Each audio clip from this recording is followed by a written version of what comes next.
കൂടുതൽ വാർത്തകൾക്കും വീഡിയോകൾക്കും ഞങ്ങളുടെ ചാനൽ സബ്സ്ക്രൈബ് ചെയ്യുക. Please subscribe our channel. 27 നക്ഷത്രങ്ങളിൽപ്പെട്ട ഒരു നക്ഷത്രമാണ് ഭരണി നക്ഷത്രം. ഇന്ന് നമുക്ക് പൊതുവായി ഭരണി നക്ഷത്രത്തിൻ്റെ ചില ഫലങ്ങൾ എന്താണെന്ന് നമുക്ക് നോക്കിക്കളയാം. ഭരണി നക്ഷത്രം മനുഷ്യഗണത്തിൽപ്പെട്ട ഒരു നക്ഷത്രവും മേടക്കൂറിൽപ്പെട്ട ഒരു നക്ഷത്രവും കൂടാണ് ഭരണി നക്ഷത്രം. മനുഷ്യഗണമാണ്, യമനാണ്, കാലനാണ് ദേവത. അങ്ങനെ ഭരണി നക്ഷത്രം ഈ 27 നാളിൽ രണ്ടാമത്തെ നാളായിട്ട് വരുന്നതായിട്ടുള്ള ഒരു നക്ഷത്രം കൂടാണ് ഭരണി നക്ഷത്രം.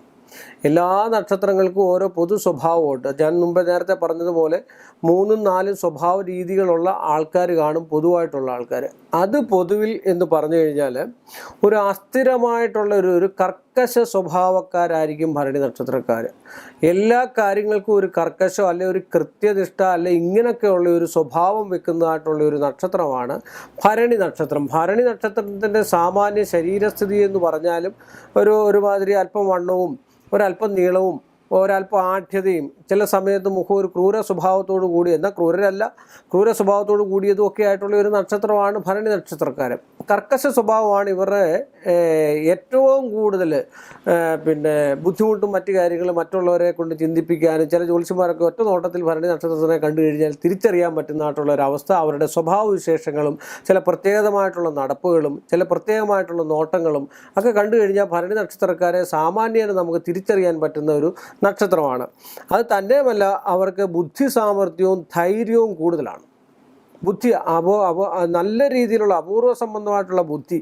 ഏത് കാര്യത്തിന് ഇറങ്ങിത്തിരിച്ചെന്ന് പറഞ്ഞാലും കൂടുതൽ സംസാരിക്കാതെ നിന്നുകൊണ്ട് ആ ബുദ്ധി സാമർഥ്യം എവിടെ കാണിക്കണമെന്ന് കൃത്യമായിട്ട് അറിയാവുന്ന ഒരാളും, എന്നാൽ മറ്റുള്ളവരുടെ അടുക്കൽ വളരെ സൗമ്യമായിട്ട് സംസാരിച്ച് അവരിൽ നിന്നുള്ള കാര്യങ്ങൾ പിടിച്ചെടുക്കാൻ കഴിവുള്ള ഒരു നക്ഷത്രം കൂടാണ് ഭരണി നക്ഷത്രം. പൊതുവിൽ ഇവർ ഭയങ്കര ധൈര്യം കാണിക്കും എങ്കിലും ഉള്ളിൽ ഭയമുള്ള ആൾക്കാർ കൂടാണ് ഈ ഭരണി നക്ഷത്രം.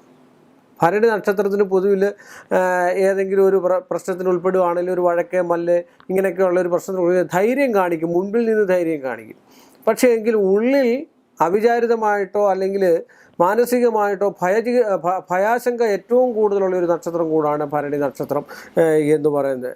തനിക്ക് ചിതമായിട്ടുള്ള കാര്യങ്ങളല്ലാത്ത രീതിയിൽ കുറുക്കു വഴികൾ തേടി മറ്റ് പല കാര്യങ്ങളും സാധിക്കാനായിട്ട് ശ്രമിക്കുന്ന ഒരു നക്ഷത്രം കൂടാണ് ഈ ഭരണി നക്ഷത്രം എന്ന് വേണം പറയാനായിട്ട്. ഇവർക്ക് മറ്റൊരു കാര്യം എന്ന് വെച്ചാൽ കുടുംബസ്നേഹം വളരെ കൂടുതലായിരിക്കും. സഹോദര സ്നേഹം, കുടുംബസ്നേഹം അല്ലെങ്കിൽ മറ്റുള്ളവരുമായിട്ടുള്ള സ്നേഹം, ആ സ്നേഹത്തോടു കൂടിയിരിക്കാൻ ഏറ്റവും ഇഷ്ടപ്പെടുന്നതായിട്ടുള്ള ആൾക്കാരും ഈശ്വരാധീന സാമാന്യന് കൂടുതലുള്ള ആൾക്കാരും. എന്നാൽ ഈശ്വരനെ വിളിക്കുന്നത് മറ്റുള്ളവർ അറിയാൻ പാടില്ല. നമ്മൾ ഏത് കാര്യങ്ങൾ ചെയ്താൽ ഈ ഭരണി നക്ഷത്രക്കാർക്ക് പൊതുവിലുള്ളൊരു സംഭവമാണ്, എന്ത് കാര്യങ്ങൾ ചെയ്താൽ രഹസ്യങ്ങളെ അതിക്രൂരമായിട്ട് സൂക്ഷിക്കാൻ പഠിച്ചിട്ടുള്ള ആൾക്കാർ കൂടാണ് ഈ ഭരണി നക്ഷത്രക്കാർ. ഉള്ളിലൊന്നും ഇല്ല എങ്കിൽ തന്നെയും പക്ഷെങ്കിൽ എല്ലാ കാര്യങ്ങളും രഹസ്യമായിട്ട് ചിന്തിച്ചും രഹസ്യമായിട്ട് അവരെന്തെങ്കിലും ഒരു മോശമായ കാര്യമോ ഒരു കള്ളമോ കാണിച്ചു കഴിഞ്ഞാൽ ഒരു കാരണവശാലും മറ്റാൾക്കാർ പിടിക്കാത്ത രീതിയിൽ തന്നെ അവർ ചെയ്യുന്ന ഒരു നക്ഷത്രം കൂടാണ് പൊതുവായിട്ട് ഈ ഭരണി നക്ഷത്രത്തിൻ്റെ ഒരു സവിശേഷമായിട്ട് വരുന്നതായിട്ടുള്ള ഒരവസ്ഥയുണ്ട്. മറ്റൊരു കാര്യം വെച്ചാൽ കൃതജ്ഞത മീൻസ് എന്ന് പറഞ്ഞു കഴിഞ്ഞാൽ അവർക്ക് നന്ദി, ഒരാൾ എന്തെങ്കിലും ചെയ്താൽ അവരെ നന്ദിയോട് ഓർത്തിരിക്കുന്ന ഒരു നക്ഷത്രം കൂടാണ് ഈ ഭരണി നക്ഷത്രക്കാർ. പിന്നെ സത്യവാദിയാന്ന് കാണിക്കാൻ വേണ്ടി, സത്യവാദിയാണ് എങ്കിൽ തന്നെ അതിനെ മുൻപിൽ നിർത്തി മറ്റൊരാൾ സത്യം ചെയ്താലും ഞാനാണ് സത്യസന്ധമായിട്ട് ചെയ്തിരിക്കുന്നതെന്ന് കാണിക്കാൻ വേണ്ടി മുമ്പിൽ നിൽക്കുന്ന ഒരു നക്ഷത്രം കൂടാണ് ഭരണി നക്ഷത്രം. ഞാൻ പറഞ്ഞല്ലോ, ഭരണി നക്ഷത്രക്കാർ നെല്ലി എന്ന വൃക്ഷം വെച്ച് പിടിപ്പിക്കുന്നത് അവരുടെ ജീവിതകാലം മൊത്തം ഏറ്റവും നല്ലതാണ്. അവരുടെ ഭൂമിയിലോ അവരുടെ വസ്തുവിലോ അവരുടെ വീടിൻ്റെ പരിസരത്തോ നെല്ലി വെച്ച് പിടിപ്പിക്കുന്നത് ഏറ്റവും ഉത്തമമായിട്ടുള്ള ആണ്. അവരുടെ ഐശ്വര്യത്തിനും ധനസമ്പാദനത്തിനും ഏറ്റവും നല്ലതാണ്. അത് തന്നെയല്ല, പുരുഷയോനിയിൽപ്പെട്ട നക്ഷത്രം കൂടാണ്. പുള്ളാണ് അവരുടെ പക്ഷി. ഭൂതം എന്ന് പറഞ്ഞു കഴിഞ്ഞാൽ ഭൂമിയാണ്. ഒരുപാട് ഭൂമിയും സ്വന്തമായിട്ട് ഭൂമിയും അർഹിക്കാത്ത ഭൂമി കൈവന്ന് ചേരുന്ന ആൾക്കാരാണ് ഭരണി നക്ഷത്രക്കാർ. അർഹിക്കാത്ത സ്വയം പ്രയത്നിക്കാതെ കിട്ടുന്ന ഭൂമി കൈവശം വരിക. ഇപ്പോൾ എനിക്ക് കുറച്ച് ഭൂമി ഉണ്ടെങ്കിൽ അല്ലെങ്കിൽ ഭരണി നക്ഷത്രക്കാരന് കുറച്ച് ഭൂമി ഉണ്ടെങ്കിൽ അതല്ലാതെ ഭാര്യാധനമായോ അല്ലെങ്കിൽ അച്ഛൻ്റെ ജ്യേഷ്ഠൻ്റെ ധനമായോ അല്ലെങ്കിൽ അച്ഛൻ്റെ പിന്നെ സഹോദരിയുടെ ഭൂമിയോ, ഇങ്ങനെ ഭൂസ്വത്തുക്കൾ കൈവശാവകാശം വെക്കാൻ യോഗമുള്ള ഒരു നക്ഷത്രം കൂടാണ്. പൊതുവായിട്ടാണ് ഈ പറയുന്നത് മൊത്തം. കാര്യം എന്താ വെച്ചാൽ ഗ്രഹനില സഹിതം ഓരോരുത്തർക്കും ഓരോ ഫലങ്ങളാണ് എങ്കിൽ തന്നെ പൊതുവായി ഭരണി നക്ഷത്രത്തിൻ്റെ ഒരു ഫലമാണ് നമ്മളിപ്പോൾ വിശകലനം ചെയ്തു പോകുന്നത്. കാരണം വെച്ചാൽ ഗ്രഹനില നോക്കിക്കഴിയുമ്പോൾ അവരുടെ ഓരോ കാര്യത്തിനും ഈ സ്വഭാവങ്ങൾക്കൊക്കെ ഒരുപാട് വ്യത്യാസങ്ങളും കാര്യങ്ങളും ഉണ്ടാവുകയും ഭാവിയിൽ നല്ല ഐശ്വര്യമുള്ള നക്ഷത്രം കൂടാണ്. കർക്കശ സ്വഭാവം ഉണ്ട് എങ്കിൽ തന്നെയും അവർ പ്രവർത്തിക്കുന്നതായിട്ടുള്ള മേഖലകളിലൊക്കെ വിജയം കൈവരിക്കാൻ സാധ്യതയുള്ള ഒരു നക്ഷത്രം കൂടാണ് ഭരണി നക്ഷത്രം. യാത്രകൾ, അതുപോലെ ഉറക്കം കൂടുതലുള്ള ഒരു മനുഷ്യരൂടാണ്. ഏറ്റവും കൂടുതൽ ഉറങ്ങാൻ ഇഷ്ടപ്പെടുന്ന ആൾക്കാരാണ്, തണുപ്പിനെ അതിജീവിക്കാൻ വയ്യാത്ത ആൾക്കാരാണ്. ഇങ്ങനെയൊക്കെയുള്ള ഒരു സ്വഭാവത്തോടു കൂടിയ നക്ഷത്രക്കാരാണ് ഭരണി നക്ഷത്രം. സാമാന്യം ഇത് ഭരണി പൂരാടം എന്ന് പറയുന്നത് ശുക്രദശയിലെ ജനനമാണ്. ഈ ശുക്രദശയിലെ ജനനം എന്ന് പറഞ്ഞു കഴിഞ്ഞാൽ ഈ 10 വയസ്സ് വരെ സാമാന്യേന ശുക്രദശ, അർദ്ധദശാകാലം കൂട്ടുമ്പോൾ 10 വയസ്സ് വരെയാണ്. സാധാരണ ഒരു കുട്ടിക്ക് 10 വയസ്സിൽ ശുക്രദശ വന്നിട്ട് എന്താ ഫലം? ഒരു ഫലവും ഇല്ല. കാര്യം വെച്ചാൽ ഒരു 30 വയസ്സ് 35 വയസ്സൊക്കെ കഴിഞ്ഞതിന് ശേഷം ശുക്രദശ വരികയാണെങ്കിൽ ഒരു വാഹനം, വീട്, വസ്തു, ഇങ്ങനെയൊക്കെയുള്ള ശുക്രൻ എന്ന് പറഞ്ഞാൽ തന്നെ എല്ലാം കൊണ്ടുതരും. എല്ലാ ശുക്രദശക്കാർക്കും എല്ലാം കൊണ്ടും തരുത്തൊന്നുമില്ല കേട്ടോ. കാരണം എന്താണെന്ന് ചോദിച്ചാൽ ഗ്രഹനിലയിൽ ശുക്രൻ എവിടെ നീചത്തിലാണ് നിൽക്കുന്നെങ്കിൽ മോശമായിരിക്കാം. അപ്പോൾ അതിനുള്ള പരിഹാരങ്ങൾ ചെയ്ത് മുന്നോട്ട് പോകണം. ദോഷത്തിലാണെങ്കിൽ അങ്ങനെ ആകാം. നീചഭംഗ രാജയോഗത്തോടു കൂടി ഇരിക്കുന്ന ശുക്രനാണെങ്കിൽ നീചം സംഭവിച്ചതിന് ശേഷം നല്ല രാജയോഗത്തിൽ വരുന്നതായിട്ടുള്ള നക്ഷത്രമാണ് ഭരണി നക്ഷത്രം. അപ്പോൾ ആ ഗ്രഹനില എങ്ങനെയാണോ ഭരണിയുടെ, അതനുസരിച്ച് ജീവിതം മുന്നോട്ട് പോവുകയുള്ളൂ. ഇത് നമ്മൾ പൊതുവായിട്ട് സാമാന്യേന കണ്ടുവരുന്നതായിട്ടുള്ള ഒരു വിഷയങ്ങൾ മാത്രമാണ് നമ്മളിവിടെ ചർച്ച ചെയ്തുകൊണ്ടിരിക്കുന്നത്. അത് തന്നെയല്ല, കുടുംബ കലഹങ്ങൾ ഇടയ്ക്കിടയ്ക്ക് ഉണ്ടാക്കിക്കൊണ്ടിരിക്കുന്നതായിട്ടുള്ളൊരു നക്ഷത്രമാണ്. കലഹം ഉണ്ടാക്കാൻ മിടുക്കരാണ് ഭരണി നക്ഷത്രക്കാർ. കാര്യം കലഹങ്ങൾ ഉണ്ടാക്കാനായിട്ട് കഴിവുള്ള ഒരു നക്ഷത്രമാണ് എങ്കിൽ തന്നെയും ഭാവി ജീവിതത്തിൽ വിവാഹം കഴിഞ്ഞതിന് ശേഷമുള്ള അവരുടെ കുടുംബജീവിതത്തിൽ ചെറിയ ചെറിയ സ്വരച്ചേർച്ചകളും മറ്റു കാര്യങ്ങളും ഒക്കെ ഉണ്ടാകാനുള്ള സാധ്യതാവസ്ഥ കൂടുതലുള്ള നക്ഷത്രമാണ്. അത് തന്നെയല്ല, ഒരു 23 വയസ്സ് 20 വയസ്സൊക്കെയുള്ള ഭരണി നക്ഷത്രക്കാരെ ഇഷ്ടം, ഞാൻ മുമ്പേ പറഞ്ഞു, സ്നേഹം കൂടുതലുള്ള ആൾക്കാരാണ്. ഇഷ്ടം പ്രേമത്തിലൊക്കെ ചെന്ന് വലയാനുള്ള സാധ്യതാവസ്ഥയുണ്ട്. അങ്ങനെ പ്രേമവിവാഹമൊക്കെ കഴിക്കാനുള്ള സാധ്യതയുണ്ട്. ആ സാധ്യത കുറച്ച് നല്ല വിവാഹങ്ങൾ കഴിക്കുന്നതായിരിക്കും ഭരണി നക്ഷത്രക്കാർക്ക് കുടുംബജീവിതത്തിൽ ഉത്തമമായിട്ടുള്ള ഒന്നാമത്തെ കാര്യം. പൊതുവിൽ പറഞ്ഞു കഴിഞ്ഞാൽ ഭരണി നക്ഷത്രക്കാരുടെ കുടുംബ ജീവിതം സംതൃപ്തകരമായിട്ട് മുന്നോട്ട് പോകാനുള്ള ഒരു സാധ്യത, പൊതുവിൽ സാധ്യത കുറവാണ്, ഒരു 50%. പക്ഷേ അത് നല്ല രീതിയിലുള്ള കുടുംബജീവിതം നയിച്ചു പോകുന്നത് എന്ന് പറഞ്ഞു കഴിഞ്ഞാൽ ഗ്രഹനില പ്രകാരം 7-8 ഭാവങ്ങളിൽ വിവാഹസ്ഥാനത്തും ആയുർസ്ഥാനത്തും സ്ത്രീയുടെ ആണെങ്കിൽ 7ാം ഭാവം എന്ന് പറഞ്ഞാൽ ഭർത്തൃസ്ഥാനവും 8ാം ഭാവം എന്ന് പറഞ്ഞാൽ അവരുടെ കുടുംബസ്ഥാനവുമാണ്. പുരുഷൻ്റെ ആണെങ്കിൽ 7ാം ഭാവം എന്ന് പറഞ്ഞാൽ അവരുടെ ദാമ്പത്യ ജീവിതവും 8ാം ഭാവം എന്ന് പറഞ്ഞാൽ ആയുർസ്ഥാനമാണ്. ആ സ്ഥാനങ്ങളിൽ ഏതൊക്കെ ഗ്രഹങ്ങളാണ് നിൽക്കുന്നത്, ഏതൊക്കെ സൽഗ്രഹങ്ങളുടെ ദൃഷ്ടിയുണ്ടോ, ഏതൊക്കെ നീചഗ്രഹങ്ങളുടെ ദൃഷ്ടിയുണ്ടോ, അതനുസരിച്ച് അവരുടെ കുടുംബ ബന്ധം മുന്നോട്ട് പോകാനുള്ള സാധ്യതാവസ്ഥയൊക്കെ കാണുന്നുണ്ട്. ചില ഭരണി നക്ഷത്രക്കാരെയൊക്കെ എൻ്റെ അനുഭവത്തിൽ വെച്ചിട്ട് പറയുകയാണെങ്കിൽ ഞാൻ ശ്രദ്ധിച്ചിട്ടുണ്ട്, വിവാഹത്തിന് ശേഷം 10-21 വർഷം അകന്ന് താമസിക്കുന്ന ആൾക്കാരൊക്കെ ഉണ്ട്. അപ്പോൾ അവർക്കൊക്കെ നല്ല രീതിയിലുള്ള പരിഹാരങ്ങൾ ചെയ്ത് മുന്നോട്ട് പോയി കഴിഞ്ഞാൽ ആ തടസ്സങ്ങളെന്ന് പറയുന്നത് ശത്രുത ഉണ്ടാകാൻ ഏറ്റവും പറ്റിയൊരു നക്ഷത്രമാണ് ഭരണി നക്ഷത്രം. അവരുടെ വാക്കുകളിൽ നിന്നും അവരുടെ പ്രവൃത്തിയിൽ നിന്നും ശത്രുത ഏറ്റവും കൂടുതലുള്ള ഒരു നക്ഷത്രം കൂടാണ് ഈ ഭരണി നക്ഷത്രക്കാർ. അതെന്ന് പറഞ്ഞാൽ കൊച്ചുകുട്ടിയായിരിക്കുമ്പോൾ തന്നെ, ഞാൻ മുമ്പേ പറഞ്ഞു, കൊച്ചുകുട്ടിയായിരിക്കുമ്പോൾ ശുക്രദശ വന്നു കഴിഞ്ഞാൽ അവർക്കതിനൊരു ഫലം ഉണ്ടാകത്തില്ല. ഒരു 10 വയസ്സിൽ ശുക്രദശ വന്നു കഴിഞ്ഞാൽ അവരുടെ അച്ഛനും അമ്മയ്ക്കും ആയിരിക്കും അതിൻ്റെ ഫലം വരുന്നത്. സാധാരണ നമ്മൾ പറഞ്ഞു കേട്ടിട്ടുണ്ട്, എൻ്റെ മകൻ ജനിച്ചേ പിന്നെ, എൻ്റെ മകൾ ജനിച്ചേ പിന്നാണ് എനിക്ക് ഉയർച്ച ഉണ്ടായിരിക്കുന്നത്. അപ്പോൾ ആ അച്ഛനപ്പം മോശമായിട്ടുള്ള സമയവും ജനിച്ചിരിക്കുന്ന കുട്ടിക്ക് നല്ല സമയമായിരിക്കും. ആ സമയത്തിൻ്റെ ബന്ധം വരുന്നത് അച്ഛനും അമ്മയ്ക്കും ആയിരിക്കും. അന്നേരമായിരിക്കും ഒരു നല്ല വസ്തു മേടിക്കുമോ, നല്ല ഭൂമി മേടിക്കുമോ, അല്ലെങ്കിൽ കുടുംബസ്വസ്ഥത ഉണ്ടാവുമോ, അല്ലെങ്കിൽ നല്ലൊരു ഗൃഹം പണിയാനുള്ള യോഗം ഉണ്ടാകുമോ, നല്ല വാഹനം വരാനുള്ള യോഗം ഉണ്ടാകുക, ആഡംബര സാധനങ്ങൾ വരാനുള്ള യോഗം ഉണ്ടാകുക, സ്വർണം വരാനുള്ള യോഗം ഉണ്ടാകുക, വിവാഹം വരാനുള്ള യോഗം ഉണ്ടാകുക, കുടുംബത്തിലൊരു മംഗളകർമ്മങ്ങളൊക്കെ ഉണ്ടാകാനുള്ള യോഗം ഉണ്ടാകുക. അതാണ് ഭരണി നക്ഷത്രത്തിൻ്റെ 10 വയസ്സ് വരെ എന്ന് സാമാന്യേന ഞാൻ പറഞ്ഞ ശുക്രദശ എന്ന് പറഞ്ഞത്. പിന്നെ ഇവർ ഏറ്റവും കൂടുതൽ അകപ്പെട്ടു പോകുന്നതായിട്ടുള്ള ദശാകാലമാണ് രാഹുർദശ. രാഹുർ ദശയിലാണ് ഇവർക്ക് അപവാദം, കേസ്, വഴക്ക്, കോടതിക്കയറ്റ് ഇങ്ങനെയൊക്കെയുള്ള ഒരു അവസ്ഥ ഉണ്ടാകുന്നത്. ഇതൊക്കെ മുൻകൂട്ടി അറിയാൻ വേണ്ടിയാണ് ഞാനിത് പറഞ്ഞത്. മുൻകൂട്ടി നമുക്ക് എന്തെങ്കിലും അറിഞ്ഞു കഴിഞ്ഞാൽ അത് ജ്യോതിഷത്തിലൂടെ അല്ലെ മാന്ത്രികത്തിലൂടെ അല്ലെ ജ്യോതിഷവും ആയുർവേദവും കൂടെ രോഗദുരിതങ്ങളോ മറ്റു കാര്യങ്ങളോ വെച്ചാൽ രാഹുർ ദശാകാലത്ത് ഒരുപാട് രോഗം, അരയ്ക്ക് താഴോട്ടുള്ള രോഗങ്ങൾ സ്പഷ്ടമായിട്ടുള്ള ആ അവസ്ഥക്കാര, ഉദര സംബന്ധമായിട്ടുള്ള രോഗം, അരയ്ക്ക് താഴോട്ടുള്ള രോഗം അല്ലെ മുട്ടിന് താഴോട്ടുള്ള രോഗങ്ങളൊക്കെ ഭരണി നക്ഷത്രക്കാർ പ്രത്യക്ഷത്തിൽ കാണുന്നതാണ്, പൊതുവായിട്ട് കാണുന്നതായിട്ടുള്ളൊരവസ്ഥയാണ്.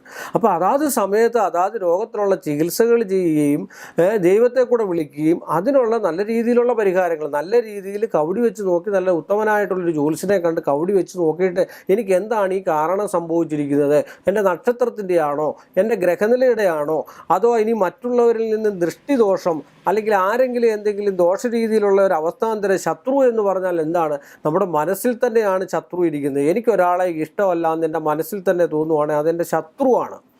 അതിന് ഈ പറഞ്ഞ് ആൾക്കാർ തെറ്റിദ്ധരിപ്പിക്കുന്ന കൂടോത്രമൊന്നും അതൊന്നും അല്ല സംഭവം. കൂടുപാത്രം എന്ന് പറഞ്ഞു കഴിഞ്ഞാൽ 2-3 കൂട്ടം പച്ചമരുന്നാണ്.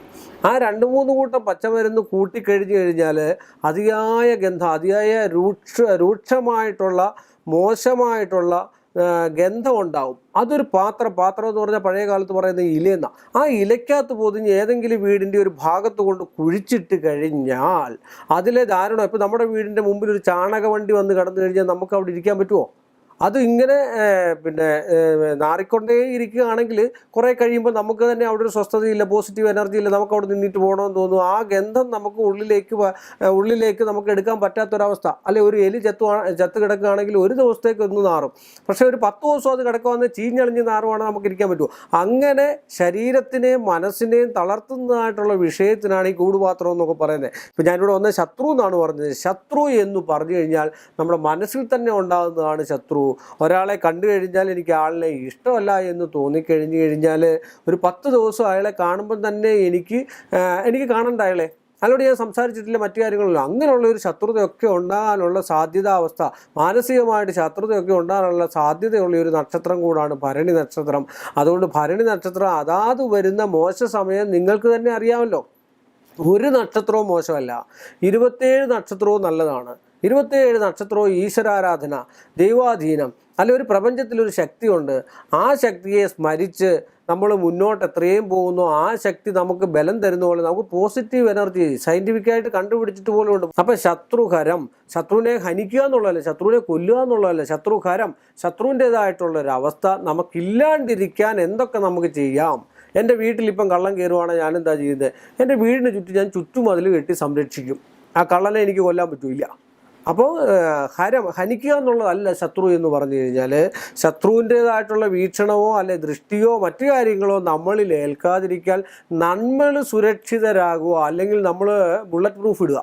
വെടിയുണ്ട കൊള്ളാതിരിക്കാൻ ബുള്ളറ്റ് പ്രൂഫ് ഇടുന്ന പോലുള്ളൊരവസ്ഥയാണ്. അപ്പോൾ അതാത് സമയത്തിൽ അതാത് പരിഹാരങ്ങളും കാര്യങ്ങളും ചെയ്ത് കണ്ടു കഴിഞ്ഞാൽ, അതുപോലെ ദാമ്പത്യ പ്രശ്നം ഏറ്റവും കൂടുതലുണ്ടാകുന്നതായിട്ടുള്ള സമയമാണ്. ആ ദാമ്പത്യ പ്രശ്നത്തിന് വേണ്ടി നല്ല രീതിയിലുള്ള പരിഹാരങ്ങൾ, ഉത്തമനായ ജ്യോത്സ്യനെ കൊണ്ട് നല്ല രീതിയിലുള്ള പരിഹാരങ്ങൾ ചെയ്യിപ്പിക്കുക, നന്നായിട്ട് ഈശ്വരനെ വിളിക്കുക, ഭാഗവത പാരായണം നടത്തുക, വേദപുസ്തകം വായിക്കുക, ഖുറാനിലെ ആയത്തെക്കുറിച്ച് അല്ലെ യാസിനെ, ഇങ്ങനെയൊക്കെയുള്ള കാര്യങ്ങൾ ചെയ്യുക. ഇതൊക്കെ ചെയ്ത് കണ്ടു കഴിഞ്ഞാൽ ഭരണി നക്ഷത്രക്കാർക്ക് ഉത്തമമായിട്ട് ജീവിക്കാനും, പിന്നെ പൊതുഫലങ്ങൾ ഓരോരുത്തർക്കും ഓരോ രീതിയല്ലേ. ഓരോരുത്തരെ കാണുമ്പോഴേ നമുക്കറിയാം. ഒരാളെ ഇഷ്ടമാണെങ്കിൽ നമുക്ക് കാണുമ്പോഴേ നമുക്കൊരു വശ്യത ഉണ്ടാവും. വശ്യതയാണ് നമുക്ക് ഈ ലോകത്തിൽ എല്ലാവർക്കുമായിട്ട് പ്രേമം, ഇഷ്ടം. അച്ഛനോടൊരു വശ്യത ഉണ്ടാകാം, അമ്മയോട് വശ്യത ഉണ്ടാകാം, സഹോദരങ്ങളോട് വശ്യത ഉണ്ടാകാം, അടുത്തുള്ള ആൾക്കാരോട് വശ്യത ഉണ്ടാകാം. എല്ലാ വശ്യതവും നമ്മൾ ഉദ്ദേശിക്കുന്നതായിട്ടുള്ള മോശമായിട്ടുള്ള വശ്യമാണെന്ന് വിചാരിക്കുക. എല്ലാ ജ്യോത്സ്യന്മാരും എല്ലാ മാന്ത്രികരും ചെയ്യുന്ന വശ്യമാണ്. വശ്യം എന്ന് പറഞ്ഞാൽ അച്ഛനും അമ്മയും തമ്മിലാണെങ്കിലും കുടുംബത്തിൽ കലഹമൊന്നും ഇല്ലാതെ പോവുക, അച്ഛനും മക്കളും ആണെങ്കിലും സന്തോഷപൂർണ്ണമായിട്ടിരിക്കുക, സന്തോഷമായിട്ട് ഒരു ടേബിളിലൊക്കെ ഇരുന്ന് ആഹാരമൊക്കെ കഴിക്കുക, അവരുടേതായിട്ടുള്ള കാര്യങ്ങളൊക്കെ ഇങ്ങനെയൊക്കെ ചെയ്യുന്നതിനാണ് വശ്യത. ഒരു കുടുംബ അന്തരീക്ഷം സമാധാനപൂർണ്ണമാക്കുക എന്നുള്ളതാണ് ഒരു ജ്യോത്സ്യൻ്റെ ആയിട്ടാണെങ്കിലും ഉള്ള ഒരു കടമ. അതിന് തെറ്റിദ്ധാരണകളാണ് ഒരുപാട്, കൂടോത്രമൊന്നും മറ്റു കാര്യങ്ങളൊക്കെ ഇത് ഉള്ള കാര്യങ്ങൾ തന്നെയാണ്. പക്ഷേ അത് ചെയ്യുന്നതായിട്ടുള്ള നീച രീതിയിലുള്ള ആൾക്കാരുകളും മറ്റാൾക്കാരൊക്കെ ഉണ്ട്. പക്ഷേ അതിനെ തരണം ചെയ്യുക, അത് നമുക്കാകാൻ പാടില്ല. എല്ലായിടത്തും എല്ലാ വശവും ഒരു കയറ്റമുണ്ട്, ഇറക്കമുണ്ട്, ഒരു നാണയം ഉണ്ടെങ്കിൽ അതിന് മറ്റൊരു തലമുണ്ട്, സൽക്കർമ്മമുണ്ട്, ദുഷ്കർമ്മമുണ്ട്, സംശയമില്ലാത്ത കാര്യമാണ്. അത് 100 വട്ടം ഉറപ്പാണ്. അപ്പോൾ ആ ദുഷ്കർമ്മങ്ങൾ നമുക്ക് ഏൽക്കാതിരിക്കാൻ അതിനുള്ള പരിഹാര മാർഗ്ഗങ്ങളൊക്കെ കാണുക. ഇങ്ങനെയൊക്കെ ഭരണി നക്ഷത്രക്കാർ കണ്ടു കഴിഞ്ഞാലും മറ്റുള്ള നക്ഷത്രങ്ങളോട് ഇത് ശ്രദ്ധിക്കുന്നതുകൊണ്ട് കുഴപ്പങ്ങളൊന്നുമില്ല. പക്ഷേ ഭരണി നക്ഷത്രക്കാരൻ്റെ പൊതു സ്വഭാവമാണ്. പിന്നെ രോഗദുരിതങ്ങൾ, അവസാന കാലഘട്ടത്തിൽ രോഗം, ഷുഗർ, കൊളസ്ട്രോൾ ഇതൊക്കെ ഉണ്ടാകാനുള്ള ഹൃദയ സംബന്ധമായിട്ടുള്ള രോഗങ്ങൾ ഉണ്ടാകാനും ഉദരത്തിന് താഴോട്ടുള്ള ഭാഗത്ത് രോഗം ഉണ്ടാകാനും മൂത്ര സംബന്ധമായിട്ടുള്ള വിഷയങ്ങളൊക്കെ ഉണ്ടാകാനാണ് ഇവർക്ക് ഏറ്റവും കൂടുതൽ സാധ്യതാവസ്ഥ ഉള്ളത്. അതുകൊണ്ട് അങ്ങനെയുള്ള ചില നമ്മുടെ രഹസ്യ ഭാഗങ്ങളിലുള്ള രോഗങ്ങൾ, ഇങ്ങനെയൊക്കെയുള്ള നമ്മൾ പറയാൻ പറ്റാത്ത രോഗദുരിതങ്ങളൊക്കെ ഉണ്ടാകാനുള്ള സാധ്യത. അതിനൊക്കെ ഈശ്വരനെ വിളിക്കുകയും പരിഹാരം ചെയ്യുകയൊക്കെ ചെയ്ത് ഒരു ഡോക്ടർ പോലും രോഗത്തിന് ചികിത്സിച്ചാൽ അദ്ദേഹം പറയും, എന്നെ കഴിവിൻ്റെ പരമാവധി ഞാൻ ചികിത്സിച്ച് ഇനി ബാക്കിയൊക്കെ മേളിയിരിക്കുന്ന ആളിൻ്റെ കയ്യിലാണ്. അപ്പോൾ മേളിലൊരാളുണ്ട്, ഒരു പ്രപഞ്ചമുണ്ട്, പ്രപഞ്ച ശക്തിയുണ്ട്. അപ്പോൾ അതിനെ നമ്മൾ കൂടുതൽ ആരാധിക്കുക. അല്ലാതെ എല്ലാ മതസ്ഥരുടെയും ഈശ്വരൻ ഒന്ന് തന്നെയാണ്. അപ്പോൾ അത് നമ്മൾ ഏകീകരിച്ച് നമ്മുടെ ഹൃദയത്തിൽ നമ്മൾ തന്നെയാണ് ഈശ്വരൻ എന്നുള്ള മനസ്സിൽ കണ്ട് നമ്മളെ തന്നെ ഈശ്വരനാക്കി ഈശ്വരനെ വിളിച്ച് നന്മയോട് മുന്നോട്ട് പോയി നല്ല നല്ല പരിഹാരങ്ങൾ എന്തിനാണ് ചെയ്യുന്നത്? മറ്റുള്ളവർക്ക് സന്തോഷം ഉണ്ടാകാൻ. ഒരാൾക്ക് അന്നദാനം കൊടുത്തു കഴിഞ്ഞാൽ ഒന്നുമില്ലാത്തൊരു വിശന്ന് നിൽക്കുന്നൊരു കുട്ടിക്ക് അന്നദാനം കൊടുത്തു കഴിഞ്ഞാൽ അതിൻ്റെ സന്തോഷം, ആ സന്തോഷം നമ്മളിൽ പോസിറ്റീവ് എനർജി ഉണ്ടാക്കും. ഇപ്പം ഞാൻ പറഞ്ഞ പോലെ ചാണകവണ്ടി വന്ന് കിടന്നു കഴിഞ്ഞാൽ നമുക്ക് ഇട്ടിരിക്കാൻ പറ്റുമോ? ഇല്ല. എന്ന് പറഞ്ഞാൽ അതിൻ്റെ ഒരു സന്തോഷം നമ്മളിലേക്കും പകരും. എപ്പോഴും പകരുന്ന സാധനമാണ്, പകർച്ചവ്യാധി പോലുള്ള സാധനമാണ് സന്തോഷം എന്ന് പറഞ്ഞു കഴിഞ്ഞാൽ. ഒരാളിപ്പം മിണ്ടാതിരിക്കുക, ഒരാൾ എപ്പോഴും ഇങ്ങനെ സംസാരിച്ചുകൊണ്ടിരിക്കുകയൊക്കെ ചെയ്ത് കഴിഞ്ഞ് കഴിഞ്ഞാൽ അവർ രണ്ടിലുള്ള ഒരു വശ്യതാവസ്ഥ ഇല്ലാതാവും. അതുകൊണ്ട് ഇങ്ങനെയൊക്കെയുള്ള പരിഹാരങ്ങൾ ചെയ്ത് കണ്ടു കഴിഞ്ഞാൽ ഭരണി നക്ഷത്രത്തിന് ഉത്തമമായിട്ടേ വരത്തുള്ളൂ. എല്ലാ ഭരണി നക്ഷത്രക്കാരും ഒരുപോലല്ല. 2 ഗ്രഹനിലയും ജാതകവും അവരുടെ ദശാകാലങ്ങളും സന്ധി സമയങ്ങളും ഒക്കെ കണ്ട് പരിഹാരങ്ങളും ഒക്കെ കണ്ട് മുന്നോട്ട് പോയി കഴിഞ്ഞാൽ എല്ലാ ഭരണി നക്ഷത്രക്കാർക്കും ഐശ്വര്യവും സമ്പൽ സമൃദ്ധിയും ഒക്കെ ഉണ്ടാകുമെന്ന് പ്രാർത്ഥിക്കുന്നു. കൂടുതൽ വാർത്തകൾക്കും വീഡിയോകൾക്കും ഞങ്ങളുടെ ചാനൽ സബ്സ്ക്രൈബ് ചെയ്യുക. Please subscribe our channel.